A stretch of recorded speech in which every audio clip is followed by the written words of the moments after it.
My husband thinks I don't know. For 25 years, he's lived beside me, laughed with me, raised children with me, all while holding on to a secret he believes he's hidden perfectly. But I've known since the week it happened. Not because he told me, he never has, but because I recognized the shift in him. The way he avoided my eyes when he came home from that business trip. The way his smile was forced. The way he reached for me in bed like a man trying to erase something. I didn't confront him. Not then, not ever. Instead, I decided to let the silence be my choice. To see what kind of man he would be after breaking my trust. And for 25 years, I've watched him try to be a good husband, a devoted father, a doting grandfather, never realizing that I've known all along. He came home from that trip looking different. Not in the obvious ways people imagine. No lipstick on the collar, no strange perfume. It was subtler than that.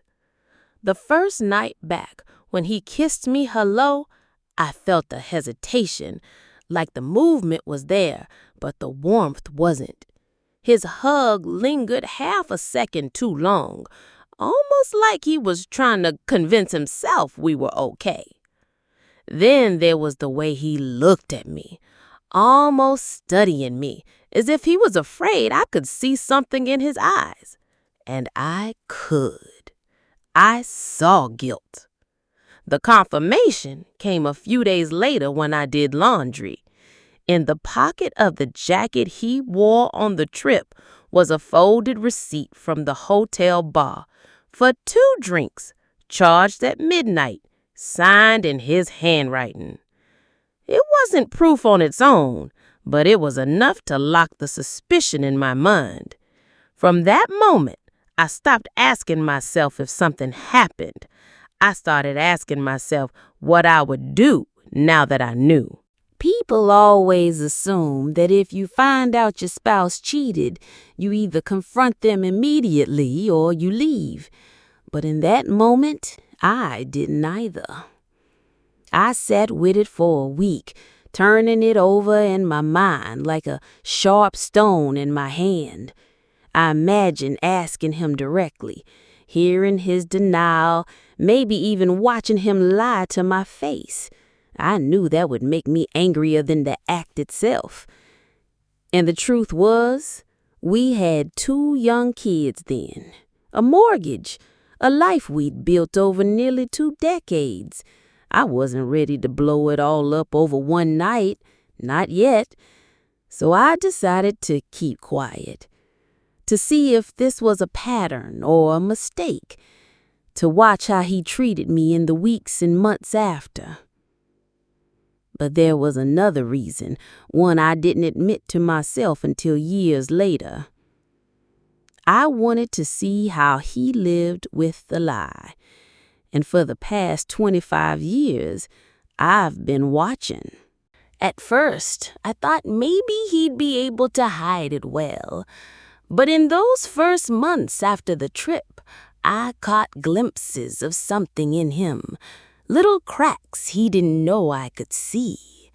The way he lingered at the doorway before leaving for work, as if waiting for me to say something. The sudden extra touches, holding my hand while watching TV, kissing me on the cheek when he came home, gestures he hadn't done so often before.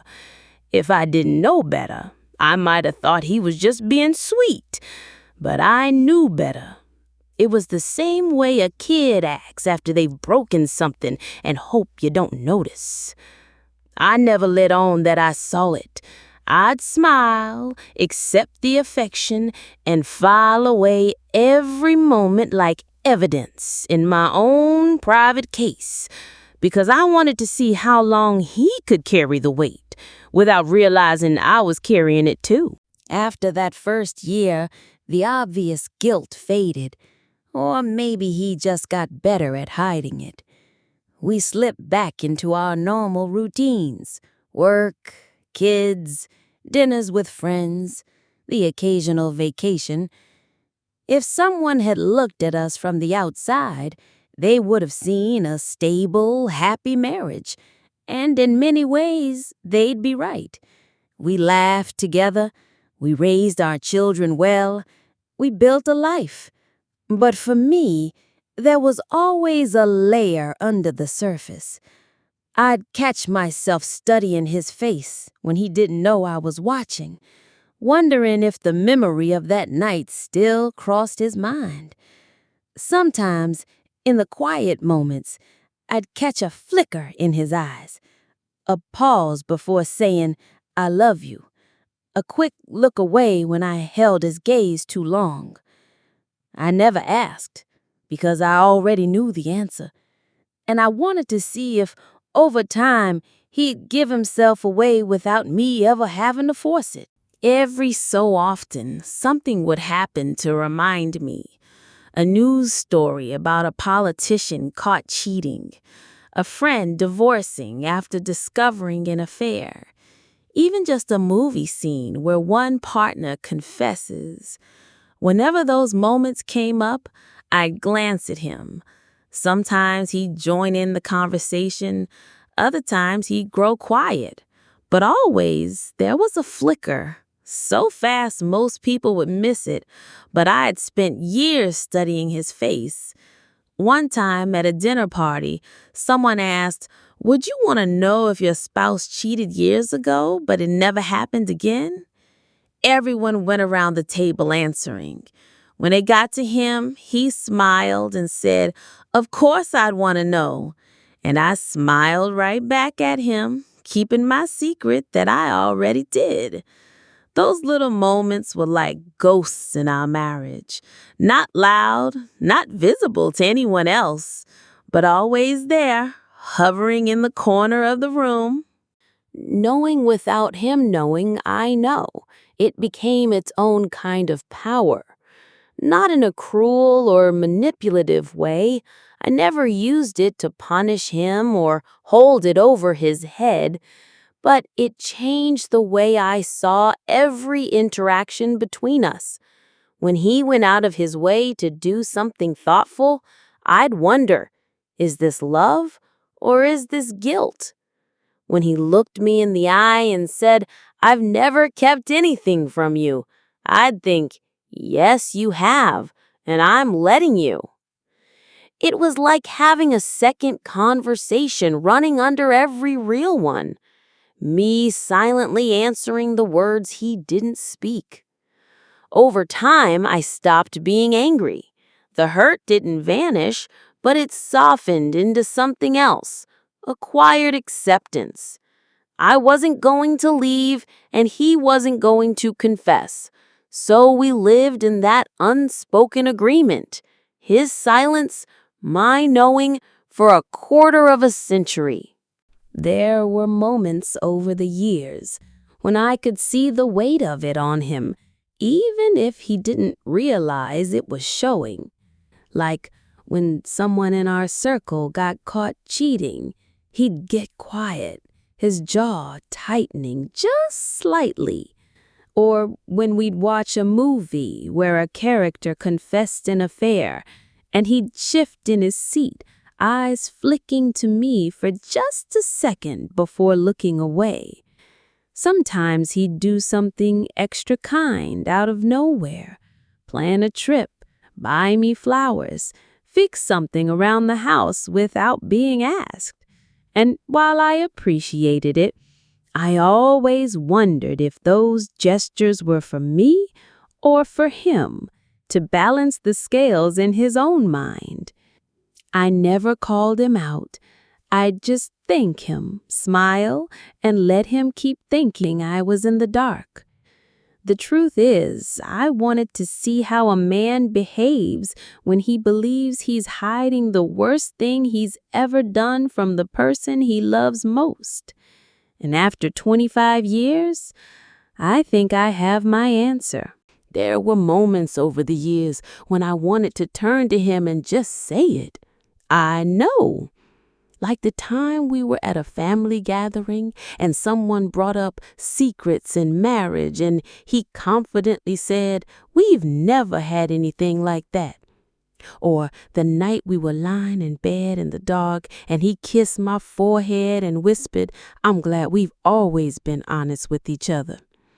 Each time the words were on the tip of my tongue, I wanted to watch his face when he realized the truth, that I'd been holding his secret for decades, quietly, without confrontation or drama. But I always stopped myself. Not because I was afraid of his reaction, but because I knew once I said it out loud, it would change something between us permanently. And maybe I wasn't ready for that. It's strange. Sometimes holding the secret felt like control. Other times, it felt like I was letting him keep a piece of himself I had already claimed long ago. People might hear my story and wonder why I stayed, why I didn't confront him, demand an apology, or walk away the moment I knew. The truth is, I weighed the whole of our life against that one night. We had children who adored him. We had a partnership that, despite its flaws, worked. And I knew that tearing it apart over something long past wouldn't just hurt him, it would shatter the family we'd built. Another reason? I wanted to see what kind of man he'd be after crossing that line. Would he slip again? Would he take me for granted? Or would he spend the rest of our lives trying to be worthy of my love without even knowing I'd already forgiven him? So I stayed, and I watched.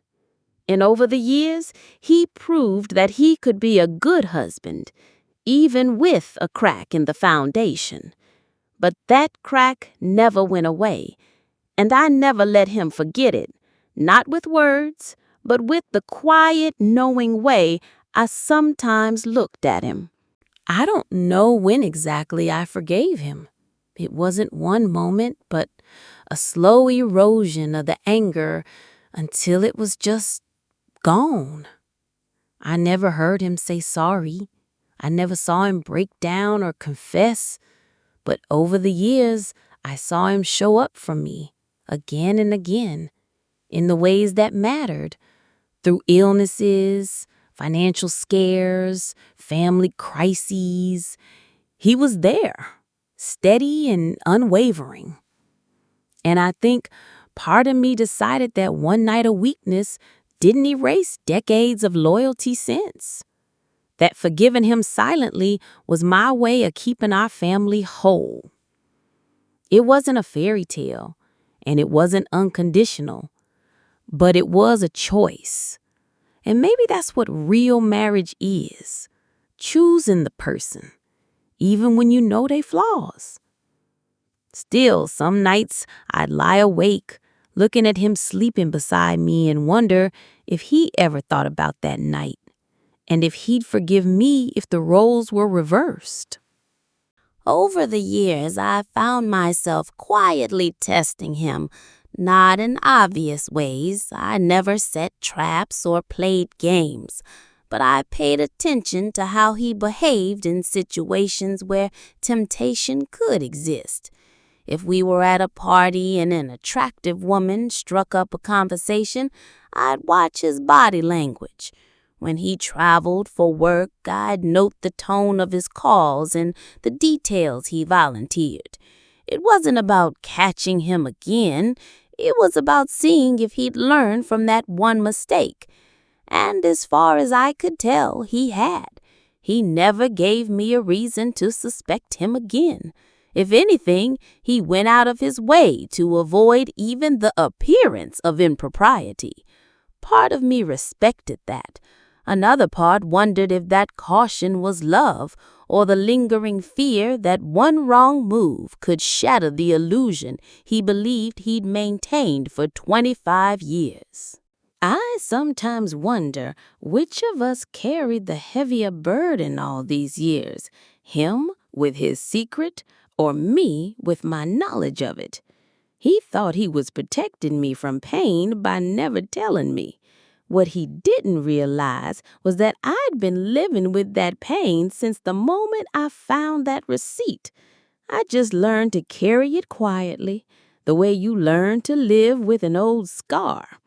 There were days I wished I could unload it, tell him everything I knew, and let him share the weight. But there were also days I took a strange comfort in keeping it mine alone, like a private corner of truth that belonged only to me. In a way, it kept us balanced. He lived with the guilt of doing it. I lived with the quiet strength of knowing it and choosing to stay anyway. On our 30th wedding anniversary, our family threw us a big party. Friends, children, even a few old neighbors filled the room with laughter and stories.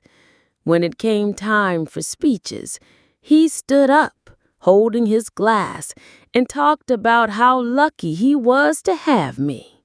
He said I'd been his best friend, his partner, and the one person who's always believed in me. Everyone clapped and smiled. I smiled too, but for different reasons. Because in that moment, I realized just how much of our marriage had been built on something he didn't know I knew. As he looked at me across the room, I wondered if he saw gratitude in my eyes, or if he mistook the truth behind them for love alone. And maybe, in a strange way, it was love. Love that had adapted, survived, and learned to live with the secret neither of us would ever speak. Sometimes I wonder if I'll take this secret to my grave. I think I will. Not because I'm afraid of the fallout, but because, after 25 years, the truth has become part of the fabric of our marriage. Telling him now wouldn't free me. It would just shift the weight onto him and maybe even destroy what we've built. And the strange thing is, I don't want that. I've made peace with the quiet truth, even if it was born out of betrayal.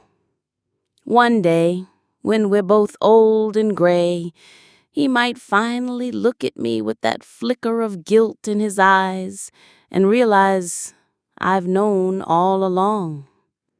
And maybe I'll just smile the way I have for decades and let him sit with that knowledge in his final years.